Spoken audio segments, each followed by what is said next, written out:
और बड़ी खबर आपके सामने रख रहे हैं, क्योंकि लद्दाख की जब बात हो रही है तो आपको यह भी बताते चले कि लद्दाख यूनियन टेरिटरी बनी, उसी तरीके से मरकजी जेर इंतजाम इलाका बना जिस तरीके से जम्मू कश्मीर बना। लेकिन जम्मू कश्मीर के अंदर कुछ फैसले जल्दी जल्दी हुए और लद्दाख में 1 साल के मुकर्रर मुद्दत के बाद अब यह फैसला हुआ कि नौकरियों का हक किसे होगा, जिसको लेकर लद्दाख के अंदर काफी ज्यादा चहल पहल भी थी, सियासत भी थी और नाराबाजी भी हो रही थी। लेकिन रात देर गए मरकजी वजारत दाखिला की मंजूरी के बाद लेफ्टिनेंट गवर्नर इंतजामिया ने हुक्मनामा जारी कर दिया है कि लद्दाख की नौकरियां, सरकारी नौकरियां लद्दाखी अवाम के लिए ही होंगी और ये बड़ी राहत मानी जा रही है उन नौजवानों के लिए जिन्हें यह खदशा था कि लद्दाख की नौकरियों पर शायद बाहर से नौजवान आकर नौकरियों में हिस्सेदार होंगे और उससे मकामी तौर पर बेरोजगारी बढ़ेगी। तो लगातार बड़ी खबर कि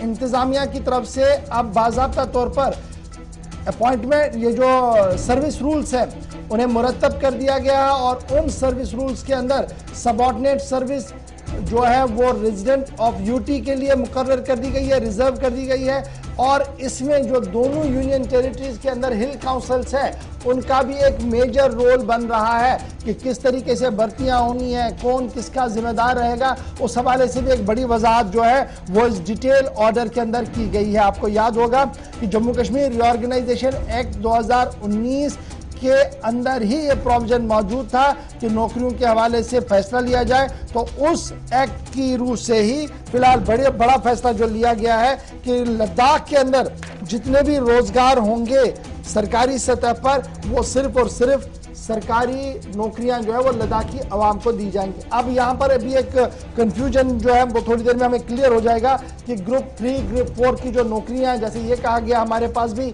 जो ग्रुपिंग थी, एक बड़ा ग्रुप है जो बाहर से भी आ सकता है, ओपन कंपटीशन वहां पर है। तो क्या लद्दाख क्लोज कर दिया गया सबके लिए या ओपन कंपटीशन कहीं पर है? थोड़ी देर में वो बात भी जो है वो क्लियर हो जाएगी। कुल मिलाकर जो नई रूल्स जारी किए गए हैं और कवानीन के मुताबिक। चलिए, मोहम्मद इसाक भी हमारे साथ ज्वाइन कर चुके हैं। इसाक, जल्दी से जरा अपडेट कीजिएगा कि ऑर्डर के अंदर मोटी मोटी क्या बातें हैं, कौन कौन सा दर्जा है, यानी क्लास 4, क्लास 2, क्लास 1, इस तरीके से जो नौकरियां क्या सब कुछ लद्दाख के लिए हैं या क्लास 1 और क्लास 2 के लिए ओपन वहां पर ये रखा गया है?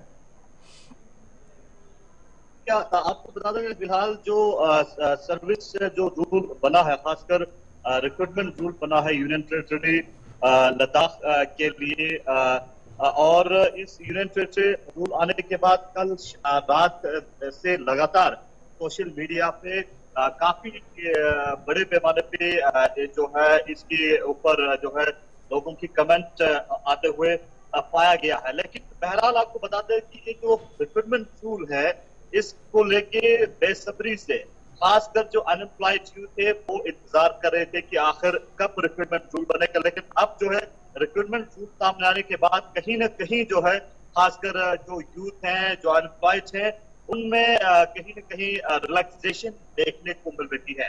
और इस रिक्रूटमेंट रूल की बात करें, ये जो रिक्रूटमेंट रूल कल जो लेफ्टिनेंट गवर्नर लद्दाख ने की तरफ से जो ये रिक्रूटमेंट रूल जारी किया है उसमें वजाहतन आपको बता दे तो क्लॉज 11 पे जो डिसक्वालिफिकेशन फॉर अपॉइंटमेंट, वजाहतन उसमें लिखा है कि no person shall be qualified for appointment to the service unless he is resident of union territory Ladakh.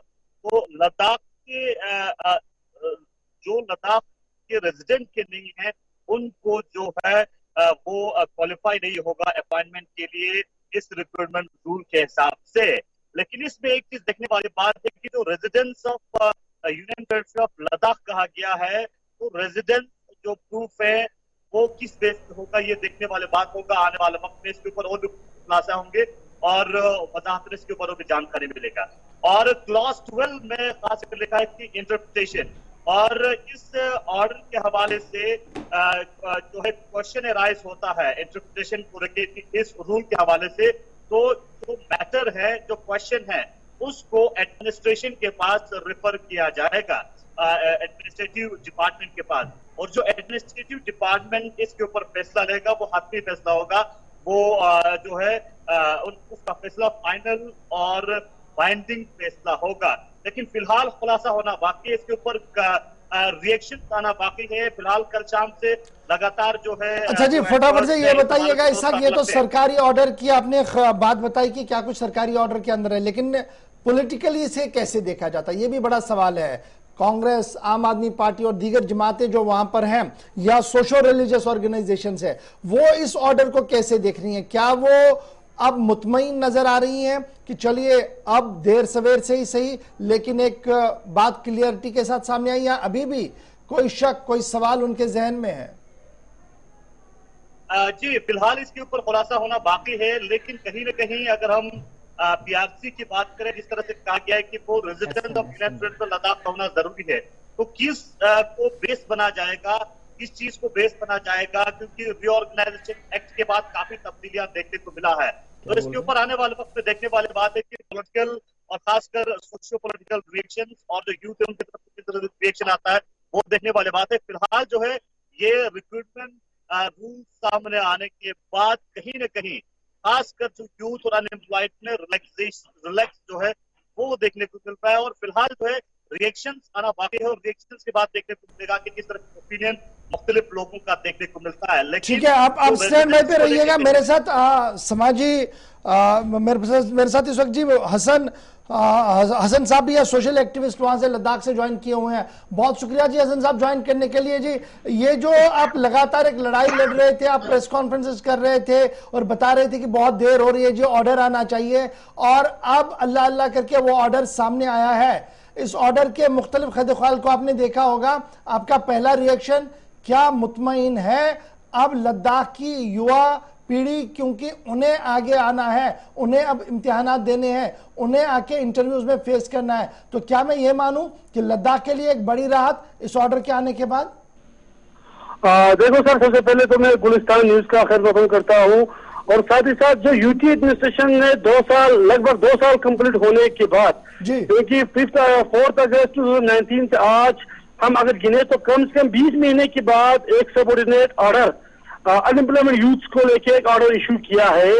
कुछ ग्रेड के बीच में ग्रेड सेकंड और ग्रेड बी क्लास के पोस्ट को एडवर्टाइज करने के लिए कम से कम उन्होंने एक रूल्स जो सेटअप किया है, लेकिन अभी इसमें ये चीजें कट एंड क्लियर नहीं है कि आपके ये सबऑर्डिनेट बोर्ड, आपके एलएसडीसी जो पहले जो बोर्ड था वो चलाएंगे, या लद्दाख के ऊपर और एक बोर्ड बनाया जाएगा, या अभी इसमें सिर्फ ये चीजें क्लियर आया है कि इन पोस्टों के लिए लद्दाख के कैंडिडेट ही फॉर्म अप्लाई कर सकते हैं।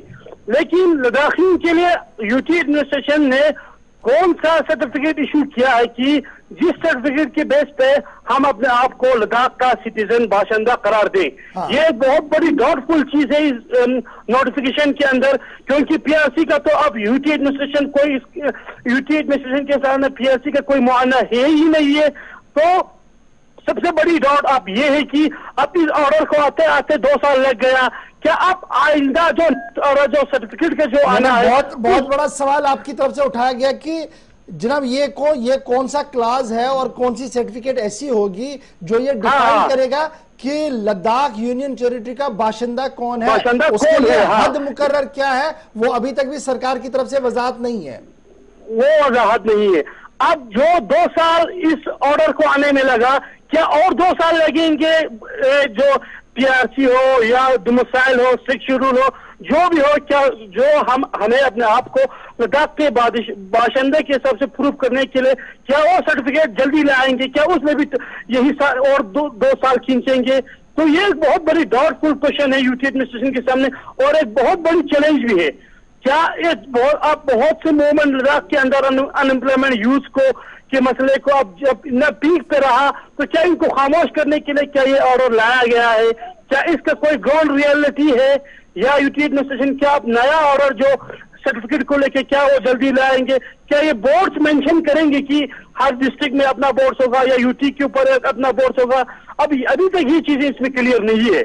बहुत बहुत शुक्रिया जी हसन साहब हमारे साथ ज्वाइन करने के लिए। इसहाक, एक लास्ट कमेंट आपसे लूंगा। जैसे जो हमारे साथ सोशल एक्टिविस्ट थे वो लगातार इस बात की वजाहत कर रहे थे, देखिए 2 साल के करीब आया तो ऑर्डर सामने आया, लेकिन इस ऑर्डर के अंदर भी बड़े लिक्यूनाज है और ये क्लियर नहीं है कि बाशिंदा किसे कहे, उसके लिए जो सर्टिफिकेट और सनद जारी करनी है उसमें अभी कितना वक्त लगेगा ऑर्डर आने में, यह बिल्कुल भी किसी को नहीं पता है। पॉलिटिकल क्लासेस के अंदर क्या कुछ चल रहा है, क्या पॉलिटिकल क्लास के लोग इसे इसी जाविये से देख रहे हैं जैसे हसन साहब देख रहे थे, या कहीं ना कहीं वो कहना कि लेट इट बी, एक प्रोसेस शुरू हो गया, वो प्रोसेस भी कहीं ना कहीं एंड तक आएगा? हाँ, खासकर जिस तरह से यूनियन टेरिटरी ऑफ लद्दाख के रेजिडेंट्स को लेकर कहीं ना कहीं पॉलिटिकली भी जो है रिएक्शन सामने आ रहे हैं, और उनका मानना है कि इस बेस जो है बेस होना चाहिए, और रेजिडेंट्स ऑफ लद्दाख के हवाले से जो सर्टिफिकेट है वो जो बेस है वो यहाँ पे क्लियर नहीं है। तो इस हवाले से पॉलिटिकली भी जो है कमेंट्स आना शुरू हुआ है, और इनकी तरफ से कहा जा रहा है कि क्लियर जो है इस पे करने की जरूरत है कि जो खासकर रीऑर्गेनाइजेशन के बाद पीआरसी का जो है कोई माविन जो है नहीं रहा है। चलिए जी, बहुत शुक्रिया जी इसाक हमारे साथ ज्वाइन करने के लिए। इसाक बता रहे थे कि एक तरफ से ऑर्डर आया है लेकिन दूसरी तरफ से ऑर्डर के अंदर एक और ऑर्डर की जरूरत है, तब जाकर ये वाला ऑर्डर जो है ये कहीं ना कहीं पाए